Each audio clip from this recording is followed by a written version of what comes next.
Inès et moi, on s'est rencontrés sur le campus de Menton. Moi, j'arrivais de Rabat et elle de Jérusalem. Ensuite, on a passé nos 3e années respectives au Caire et à Tel Aviv.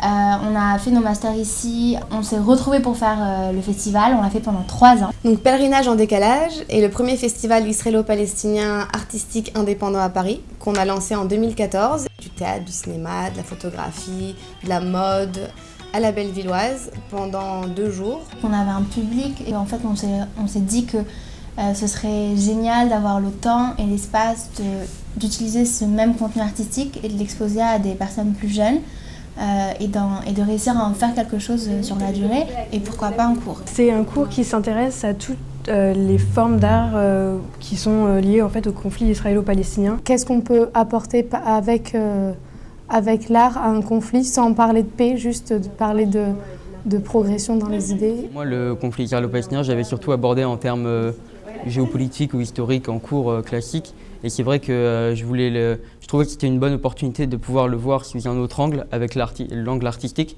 What makes someone Israeli or Palestinian and how is art commenting on that? On a étudié par exemple une série télévisée. Moi j'ai étudié particulièrement le film My Land. Ça va de la musique à l'art plastique, au street art.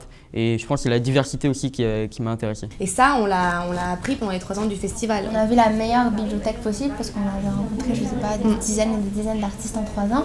Donc on a vraiment réussi à faire 12 séances de cours où vraiment chaque thème, chaque exemple est illustré par une chanson, une peinture, une photo, un film, etc. And I think one of the fundamental causes for conflict between both areas is misunderstanding, and so they don't see each other as equally human. And I think that's where the role of art comes into play. Non, c'est pas du tout partisan. Ici, on écoute toutes les histoires, aussi bien celles des Israéliens que celles des Palestiniens. Because many of the artists we study are people who are interested in unifying the two cultures in different ways, either through peace or through actual cultural unity. On essaye d'aborder le sujet d'une autre façon que celle que les gens ont d'habitude. Les gens ont tendance à être vraiment soit pro-palestinien, soit pro-israélien.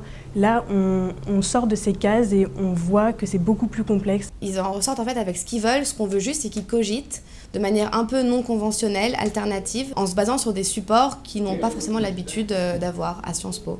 On discute souvent à la fin du cours, il y a plein de questions en fait qui émergent parce qu'on parle de minorités, de diaspora, de mémoire et de choses qui concernent aussi la France et des pays d'où ils viennent, vu qu'il y a vraiment en fait pas mal de pays dans la classe.